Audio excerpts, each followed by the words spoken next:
Kunci kewarasan istri itu ada pada suaminya. Lalu siapa yang akan menjaga kewarasan suami? Assalamualaikum teman-teman semuanya. Jumpa lagi di vlog sederhananya aku. Nah, sore ini aku pergi ke LR lagi beli beras sama Deda. Kita lanjut lagi videonya di pagi hari. Pagi ini aku beberes kamarnya dibantuin sama Afik dan Syafika. Pekerjaan ibu rumah tangga itu memang gak ada pernah habisnya ya. Mulai dari bangun tidur sampai tidur lagi. Bangunnya paling awal, tidurnya paling lambat ya. Ditambah lagi kalau suami pulang ada pekerjaan satu aja yang nggak beres. Terus dia bilang, emang dari tadi kamu ngapain aja kok kerjaan itu aja nggak selesai? Dengerin omongan kayak gitu rasanya bagaikan disambar petir ya teman-teman ya.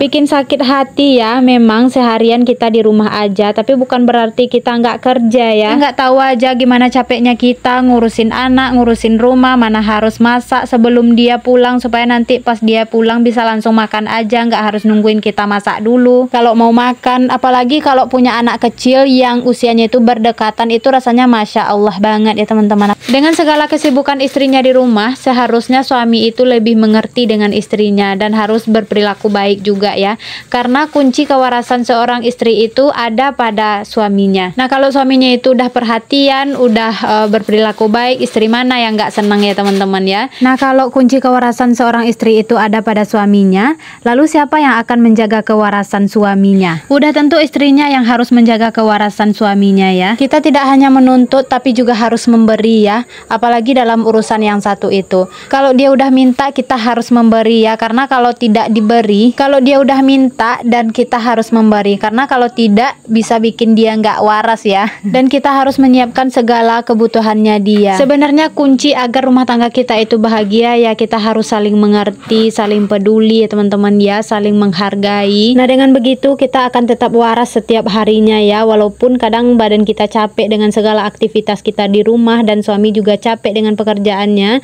tapi karena kita itu bahagia, maka capeknya itu akan hilang ya. Nah, kita lanjut lagi ke videonya. Alhamdulillah ini Afik sama Syafika udah makan pagi ya teman-teman, dan ini udah pada selesai mandi.